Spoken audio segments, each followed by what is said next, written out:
రోజు రోజుకి నాగార్జున గారు మరి నిత్య యవ్వనంగా మరి సంతూర్ సోపు వాడి మారిపోతున్నారో ఏంటో అర్థం కావట్లేదు. కానీ నిజానికి ఆ వయసులో అయితే అందరూ కూడా అంటే మ్యాక్సిమము ఆ వయసు వచ్చిన వాళ్ళు ఏదైనా స్టిక్ పట్టుకొని నడవటము లేదు అంటే సరిగ్గా కనబడకి ఇబ్బంది పడుతూ ఉండడం చేస్తూ ఉంటారు.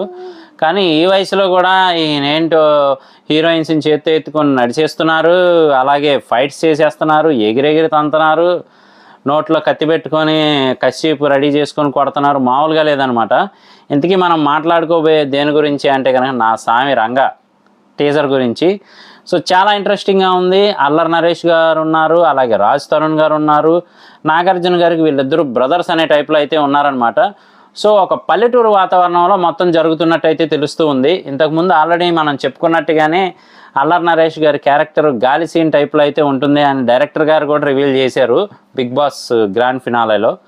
సో మొత్తానికైతే అల్లరి నరేష్ గారు అలరించబోతున్నారు తన కామెడీతో అని చెప్పి తెలుస్తుంది. కాకపోతే లాస్ట్లో చంపకుండా ఉంటే చాలు ఇన్ని, అదే బాగుండేలా ఉందన్నమాట. అలాగే రాజ్ తరుణ్ గారిని కూడా చాలా క్యూట్గా అయితే చూపించారు.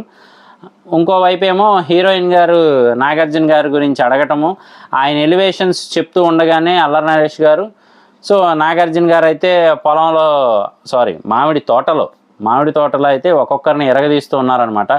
ఆ లుంగి కట్టుకోవడం కానీ అలాగే బ్రదర్స్ బాండింగ్ కానీ చాలా బాగుందని చెప్పచ్చు. కాకపోతే హీరో ఎందుకు మాట్లాడుకోవట్లేదు అనేది ఒక లవ్ కమ్ కామెడీ ట్రాక్ టైప్లో అయితే ఉందన్నమాట. అంటే ఆవిడ ఈయన గురించి అడగటము, ఈయన చూడటం దూరం నుంచి ఏదో ఫ్లాష్ బ్యాక్ ఉన్నట్టు, ఇదంతా కూడా చాలా ఇంట్రెస్టింగ్గా ఉండబోతుందని తెలుస్తూ ఉంది. ఫన్తో పాటు ఫ్యామిలీని కూడా అట్రాక్ట్ చేసే విధంగా ప్లాన్ చేశారని తెలుస్తూ ఉంది. కాకపోతే నాగార్జున గారిని ఇంకొక వైపు నుంచి గమనిస్తే కనుక మాస్ షేడ్తో పాటు వైలెన్స్ కూడా ఉన్నట్టే ఉందన్నమాట. సో నిజంగా ఆయన క్యారెక్టర్కి తగ్గట్టుగా అంటే ఇప్పుడు ఆయన ఏజ్కి తగ్గట్టుగా అయితే క్యారెక్టర్ని డిజైన్ చేశారని చెప్పచ్చు. ఆల్రెడీ ఆవిడ అడుగుతూనే ఉన్నారు, ఏంట్రా కొంచెం జుట్టు నెరిసినట్టు ఉంది అని చెప్పి. సో ఏజ్కి తగ్గ క్యారెక్టర్లు చేయడం ఒకవైపు అయితే, ఎప్పుడు యవ్వనంగా ఉంటూ అందరినీ అలరించేలా చేయడం ఇంకొక వైపు నాగార్జున గారి స్పెషాలిటీ అని చెప్పచ్చు. సో ఈ మూవీ కూడా సక్సెస్ అవుతుందని తెలుస్తూ ఉంది. అలాగే సంక్రాంతికి రాబోతున్నారు మన నాగార్జున గారు అయితే మాత్రం.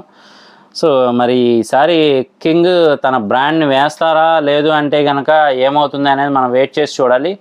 మెయిన్ బెస్ట్ థింగ్ ఏంటి అంటే కనుక ఫ్యామిలీ ఆడియన్స్ని కాన్సన్ట్రేట్ చేస్తూ ఉన్నారు, అలాగే యూత్ని కాన్సన్ట్రేట్ చేస్తూ ఉన్నారు. కాబట్టి మూవీ సక్సెస్ అయ్యే ఛాన్సెస్ ఎక్కువగా కనబడుతూ ఉన్నాయన్నమాట.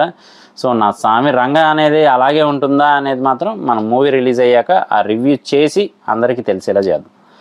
సో ఇది నా రివ్యూ. ఇలాంటి మరిన్ని ఇంట్రెస్టింగ్ వీడియోస్ కోసం, రివ్యూస్ కోసం మన ఛానల్ వెంటనే సబ్స్క్రైబ్ చేసుకోండి. నేను మీ ప్రసాద్, మళ్ళీ నెక్స్ట్ వీడియోలో కలుస్తాను. Love you all.